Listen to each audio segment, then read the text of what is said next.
With World Juniors right around the corner, now's a perfect time to bring in friend of the show, Hadi Kalakeche of Locked On NHL Draft Prospects. We're going to kind of talk about the importance of World Juniors, look at some of the Sharks prospects, and get to know some of the 24 draft eligibles.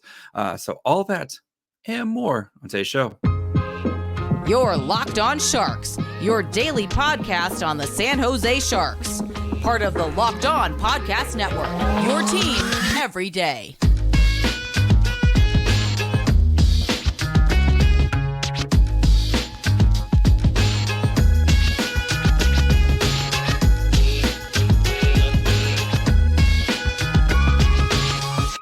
Hello, welcome to Locked On Sharks, the premier hockey podcast covering your favorite team in the Bay Area. My name is JD Young, contributor at San Jose Hockey Now. I want to thank you for making Locked On Sharks your first listen, proudly part of the Locked On Network. We cover your team every day. And if you want to be an everydayer, all you have to do is just follow wherever you get podcasts, or you can watch on YouTube as well. If you're watching on YouTube, you're going to be treated with a very fine looking gentleman, Hadi Kalakeche.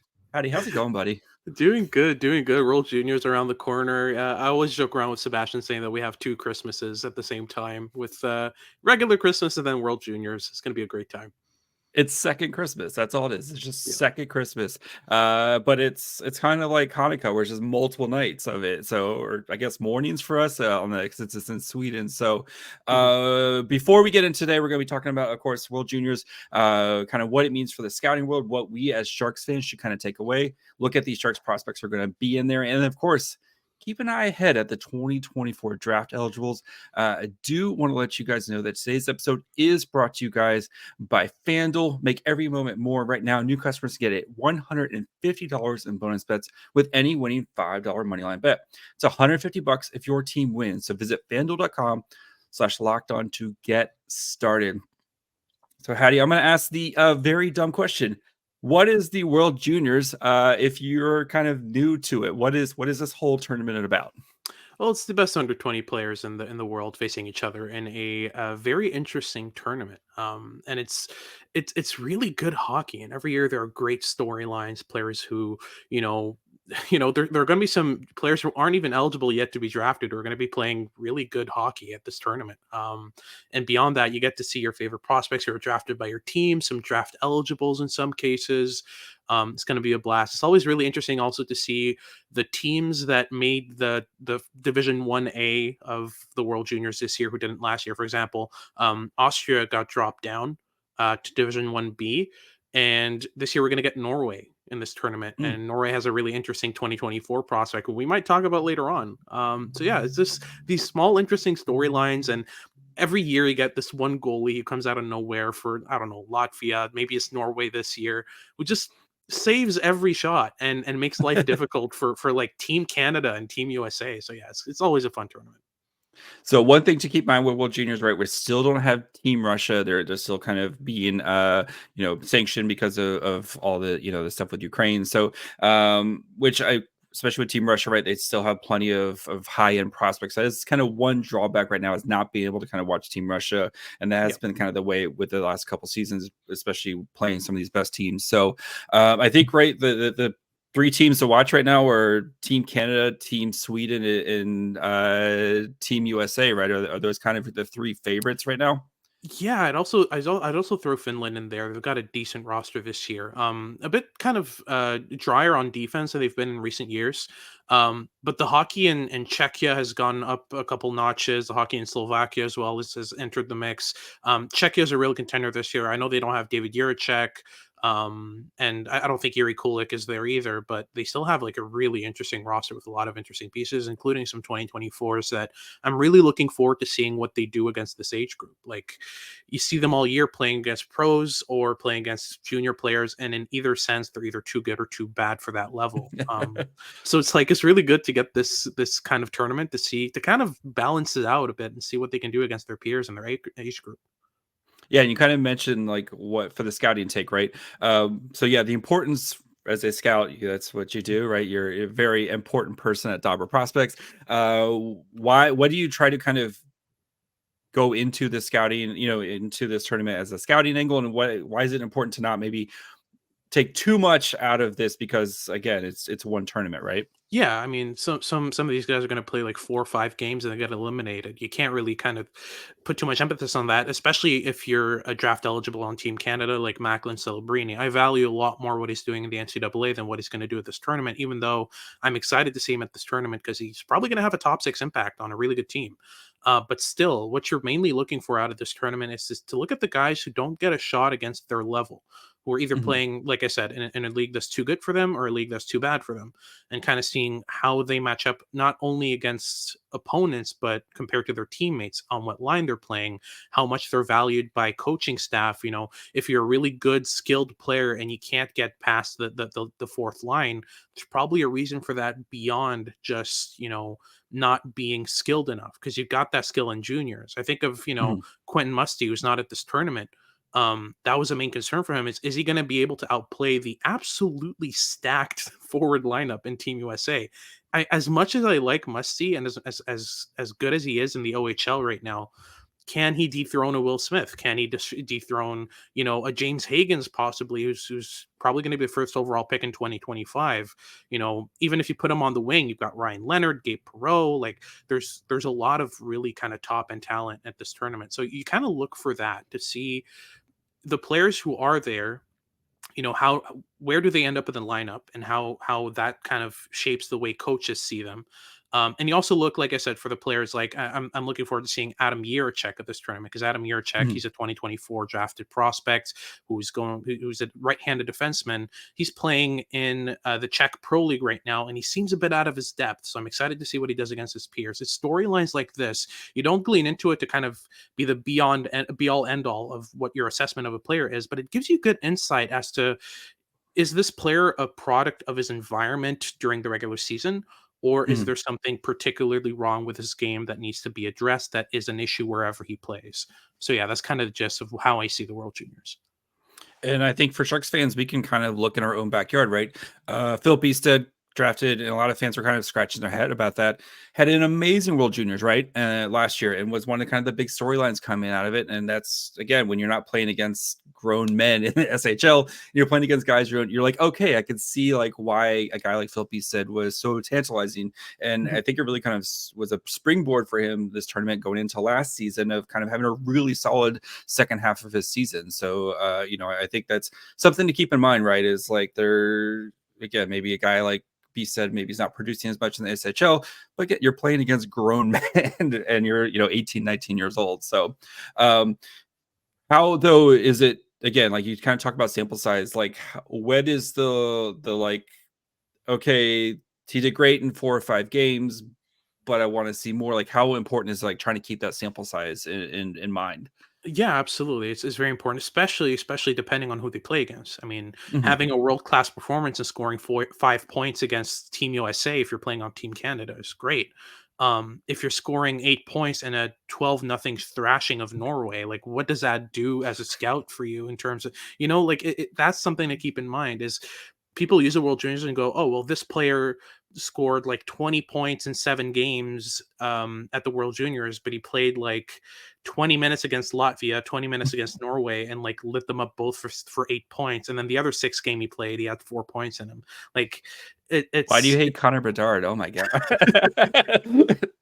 I'm that's joking. totally it. No, but really, I mean, you look at Mhm. Bedard, and it's like he kept his best performances for the best competition. Like he was the best player against USA, he was the best player against Czechia. Like he was the leader of that team, and not only that, but within the game, you could see adaptations based on how opponents were playing him. When he was getting quadruple teamed, he adapted. Mhm. That's another thing you look for, is how does a player mold his play around the opposition, what they're doing against him, what their game plan is. Um, so yeah, there's so many factors. I feel like sample size isn't much of an issue. It's just mainly looking at who they're playing against. Because your sample against Latvia is going to be different than your sample against USA. That's for sure. And then before we kind of get to the our first break and start talking about the Sharks, I think too another thing, right, is you have to kind of remember is a lot of these guys on their home teams or whatever, they're like usually playing top line minutes, right? Or they're usually the best guy on their team. And then like, how do they adapt to maybe having to play that fourth line role or having to play a different role? And that kind of adaptability and, keeping that in mind, like you said, maybe a guy like Quint Musty, who's at all the talent in the world, but is he fitted to kind of play that fourth line role to the best of his ability, right? Yeah, exactly. It's just a matter of making sure that you're icing a line that's gonna you're icing a lineup that's gonna fit every line. We're gonna see some undrafted players, some undrafted overagers that are gonna make the lineup over some really good drafted prospects. I think of Canada; they just recently cut Jagger Furcus, who is a fantastic prospect for the Seattle Kraken. Mm. But they kept Owen Allard, who was undrafted and an overager. There's a reason for that, is that Allard is able to play in a bottom six and have an effective defensive role, whereas Furcus is a pure offensive player. And, you build your lineup based on what you need from each line, not based on who the best players are. Because you can take the 12 best forwards in your country, put them on the ice, and you're going to have a worse result than if you build a balanced roster. It's just how it works. Yeah. Yeah, I don't know. Let's just have fun. Play defense is for nerds. Let's just score a bajillion goals. So Defense is for nerds. I love that. yes. All right, we're gonna talk here about the Sharks and kind of some of their expectations, some of the Sharks prospects, and some of their expectations here in 1 second. As the weather gets colder, the NFL offers stay hot on FanDuel. Right now, new customers can get $150 in bonus bets with any winning $5 money line bet. That's $150 if your team wins. So if you think about joining FanDuel, there's no better time to get on the action. The app is super easy to use. And there's a wide range of betting options, including spreads, player props, over-unders, and more. Guys, Christian McCaffrey, anytime touchdown, it's free money. Just keep betting it. You're probably going to win. I think it's only missed twice this entire NFL season. So visit FanDuel.com/locked-on and kick off the NFL season. FanDuel, official partner of the NFL.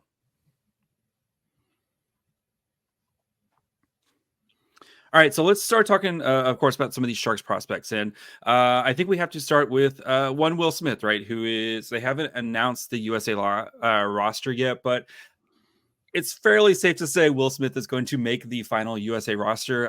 What is realistic expectations for Will Smith, who's had a very productive start to his Boston College career?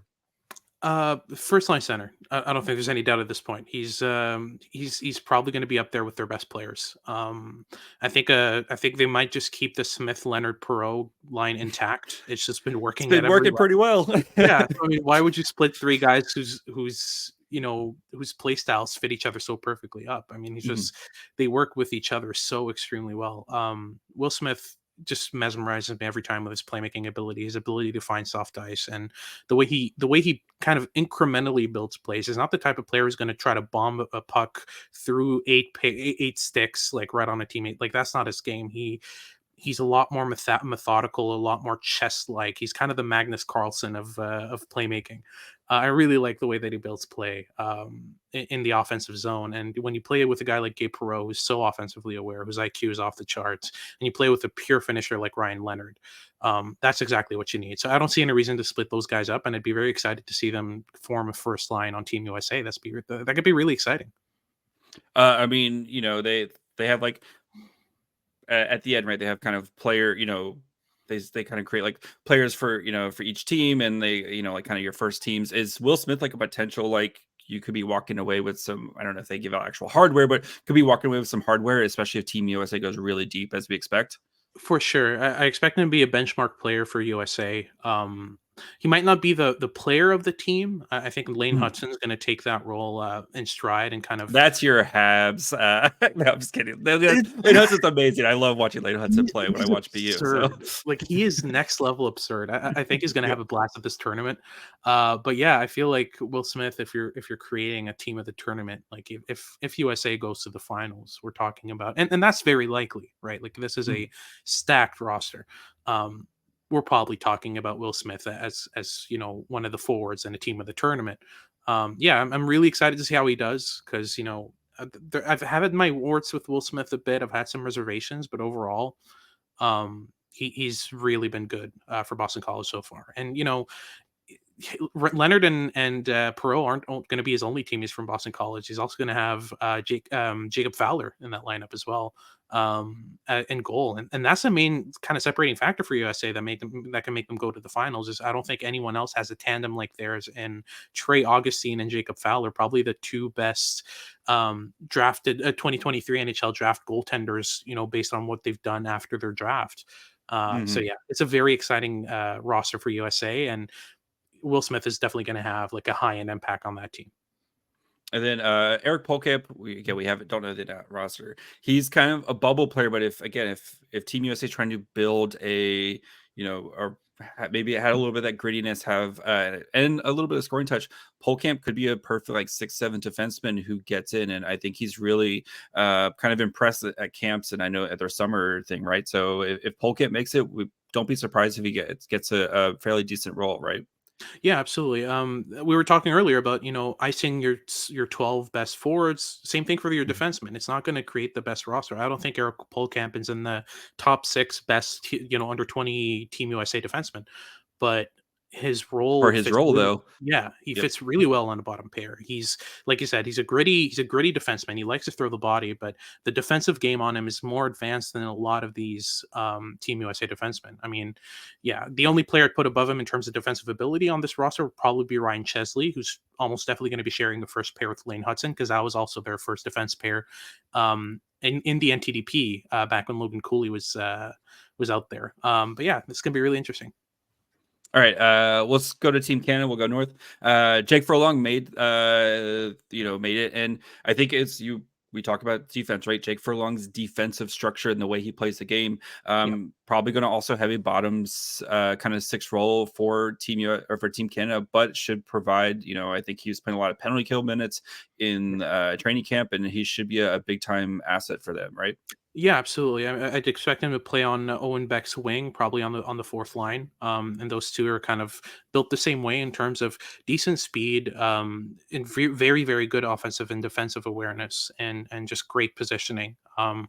And yeah, I'd expect them to be put out when you need to kill a penalty, but especially when the game gets rough and your top line is struggling against the opponent's top line, you can throw that fourth line out there and they'll do a great defensive job. I mean, these are two players who understand the game really well and are almost always positioned in the right spot. So yeah, that's going to be exciting. We'll swing over to Halttunen. So Kasper Halttunen, again, basically a lock to make Team Finland. We have seen in the OHL, I have never seen someone who could just crush one-timers from the circle on the power play. Should we expect more of the same thing for Kasper Halttunen? Oh, absolutely. He's going to be out there just ripping pucks. It's just what he does. It's what he's always done. I believe in his draft year, he was a player I've tracked who shot the most per game on average. Like there was a specific game I tracked where he had like something like 23 shot attempts or something like that. Like that's like a Sharks like 2 periods from the beginning of the season. Right there. No, exactly. Like he'll single-handedly just up your shooting numbers. Yeah, he loves to shoot, sometimes to a fault, but more often than not, when you have a shot like his, you got to trust it. And yeah, so far for London, oh my goodness, he's been the shooting threat all year, and it really makes me happy because I could tell in his draft year that like when he was playing in the Liga and like had 2 points in his first 18 games or something like that, it was so obvious that it was just like bad puck luck because he was taking 15 shots a game. Like just yeah, exactly. I do worry because watching Halttunen, it is a lot of power play production, and I think he still needs to continue to work on his 5-on-5 game. But that's for another discussion. So let's go to the host nation, Team Sweden. Sharks have 2 prospects with Filip Bystedt and Mattias Hävelid. What's the expectations for these guys? Again, we talked earlier about Bystedt kind of having that big jump last year and kind of, I think, maybe a confidence builder for him. What should we expect out of these guys? Yeah, Bystedt is probably almost definitely going to be in their top 6, probably going to be their second line center behind Noah Östlund. And yeah, you can expect really good impact in all 3 zones from Bystedt, some physical play, but a surprising amount of finesse. He's always surprised me with his ability to move through pressure and find open ice and all that. Yeah, I'd expect him to have a decent impact on the team. I don't think he's going to be like one of their top players or their top player. Their top line is another line that's been together forever. and they're probably going to rip it up. But if they're not performing, Bystedt right there, and he's able to have that impact. He played really well with Leo Carlson last year, so yeah. And for Mattias Hävelid, you're talking about a player who is going to have to fight for a spot in the top 4. There are 5 right-handed defensemen on this Sweden roster out of 7. Yeah, it's rough, and like for good reason. They've got really good right-handed defensemen. I think it's going to be between him, Axel Sandin Pellikka, and Tom Willander. Those are probably going to be the guys who are going to be fighting for the top 4 among right-handed defensemen. They might play 2 right-handed defensemen on the second pair. Wouldn't be surprised at all. But yeah, I'd expect Hävelid to have a really good offensive input. He's always been really good with the puck. I don't see him as a player who is necessarily going to be put in a defensive role. But we could see him paired with an Elias Salomonson, for example, who's a lot better defensively. That could be a really good second pair. I'd expect that to be what happens. And ASP has been ridiculous this year in the SHL, so I'd expect him to, by default, take the first pair, but we'll see. Yeah, ASP was one of my. I think it was I ended up with him as my favorite defenseman in last year's draft. So because again, defense is for nerd, goes score a bunch of points. So before we get into kind of some looking ahead, some of the 2024 guys, just some guys to keep an eye on. Maybe if you're watching some random game and you want to kind of check out some of the other prospects out there, let's take a quick break.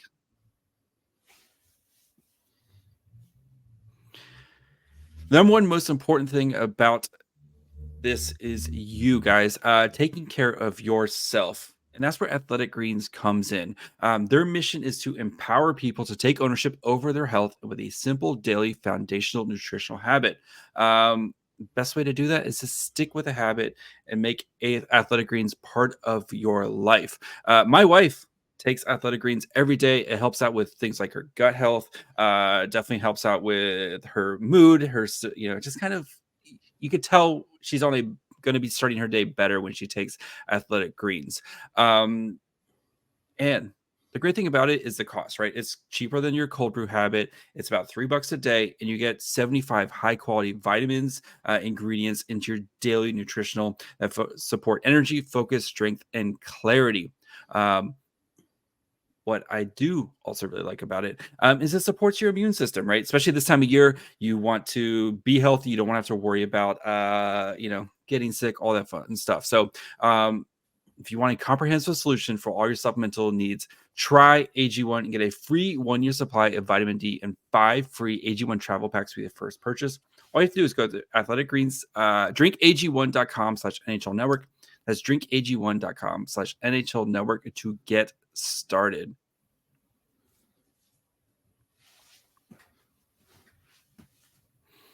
All right, let's talk about the 2024 draft because it's always draft season, right, Hadi?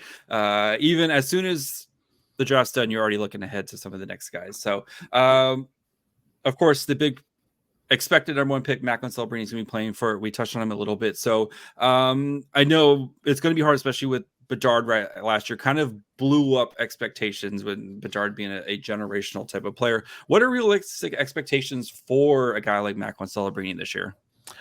I think the Adam Fantilli route is a lot more realistic for Celebrini. I'd say they're pretty comparable in terms of upside, in terms of their quality of play. They're fundamentally different players. Fantilli is a lot more of a cycle, forecheck retrieve, work hard, get a puck back type of prospect. Whereas Celebrini, a lot of his points come off the rush, and it's because of his good skating ability, but also his good positioning in the defensive zone.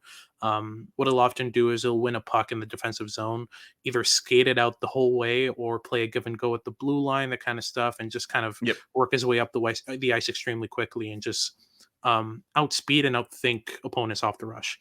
And I expect that for Team Canada. I think he's going to be put in a role like that, probably in the top 6.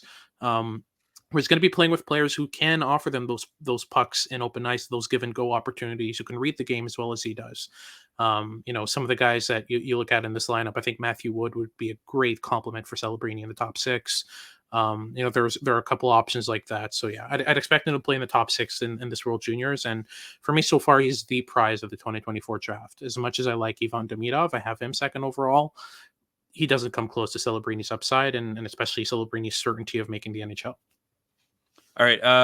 I'll let you go here. What are some other potentially maybe top of the first round guys, or just guys in the first round that we as Sharks fans should just keep an eye on that are going to be here in the World Junior? So wherever you want to go, Hattie. The world's your oyster. For the World Juniors, I think you really need to look for Konsta Helenius, who's going to be probably playing on the second line in Finland. He's a really exciting player. His offensive brain matches his defensive abilities really well. He understands the game at a high level, and beyond that, he's got just a high level of skill as well. He can make plays really accurately. His shot it's beautiful. Honestly, it's not necessarily a 40-goal shot like a Cole Eiserman's, but he can rip it for sure. Speaking of which, I mean, Cole Eiserman's a big omission from this Team USA roster, but I think it's for good reason. He's a pure goal scorer, and they've got enough of that on Team USA. Outside of that, his game's a bit concerning. The issue with this year is that outside of that, you're not going to get a lot at this World Juniors. You might get a Leon Mugli for Switzerland, but he's more of a kind of end of the second round type of guy. And I mentioned earlier Adam Juracek, who's David Juracek's brother. He's the only kind of big name. The only other big name I'd say that's probably going to be at this World Juniors. For the major teams. You look at what he does on the ice really well. He's a really violent player. He's listed like 6'1", 150 pounds, but even in Czechia against men, he's throwing the body. He's giving a cross check. Is he Czechia Gavin Brindley? Basically, but as he can build into that frame. And you look at David Juracek, his brother, like he's one of the older players in last year's draft. Juracek's a bit younger. He can really easily kind of work into that frame. The other name I'd throw in there, and it's topical because this is going to be Norway's first shot in a long while at Division 1A. It's Michael Brandzak Nygard, who's probably going to be a top 10 prospect in the 2024 draft. He is, for me at least. He's a big winger, a big defensive winger. But the more you look at him, the more you see some inklings of offensive ability that are really impressive. He's a really mature player. He's already playing like a pro in a pro league in the Swedish second division. And yeah, he just understands the game at a level that I think is going to be really useful for Norway. And he's probably going to be the player of the tournament for Norway as an 18-year-old. There isn't anyone else in the roster that I'd say comes close to his abilities. He's the one I'm most excited about because he's playing second division Swedish hockey. It's not going well for him. Bounces aren't going in. He just recently started picking up points. He had like 3 points in his last 5 games or something like that. And I'm excited to see how he does against his peers, against his age group, especially against those lower end teams where he's going to have an opportunity to shine his offensive skill set because I know it's there. It just hasn't been showing yet. He's the other guy I'd name as kind of the exciting name for this draft. So yeah, keep a close look at Norway. That's something I don't say all the time. Yeah. All right. Some of these I know you mentioned might be, but who's one guy that you think could have a really nice tournament and kind of make a name for himself by the end of it for some of these potential draft eligible guys? I think for sure Brandzak Nygard's going to put himself in this conversation. I think that, he's the type of player who I could very much see an NHL team go for in the top 5. He reminds me a bit of Cutter Gauthier from a couple years ago. Cutter Gauthier was kind of in the bottom 10 conversation of the first round for the longest time. He had a couple of really good tournaments, and before he knew it, he was picked up at 5th overall by the Philadelphia Flyers. Like he's got that profile of player that NHL teams like, and so far, all the scouting services that I've seen that are closer to NHL teams, the Craig Buttons, the Bob McKenzie's, they have in the kind of like 8 to 12 range usually. I would not be surprised at all to see him in the top 5 of a lot of rankings after this tournament, especially if he has a good one. All right, goalies. You kind of mentioned sometimes there's goalies out of nowhere. I know a lot of these guys have already been drafted and stuff, but just who to keep an eye on, especially because the Sharks are still searching for like the goaltender of the future in their prospect pipeline. I don't think there are any kind of major 2024 NHL draft prospects I've kept a look on that are going to be at this tournament as kind of surefire bets. There might be a guy who ends up as a backup that ends up coming in, but these are the types of names we usually discover at the World Juniors. Whereas, the names that I'd look at for the 2024 draft, the main ones are Ryerson Leenders and Carter George, 2 Canadian goaltenders who didn't make the cut obviously this year.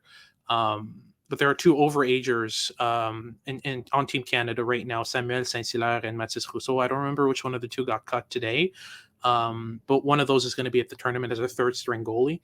And that could kind of bump his stock into a 2024 draft overager conversation. But even then, it's a long shot.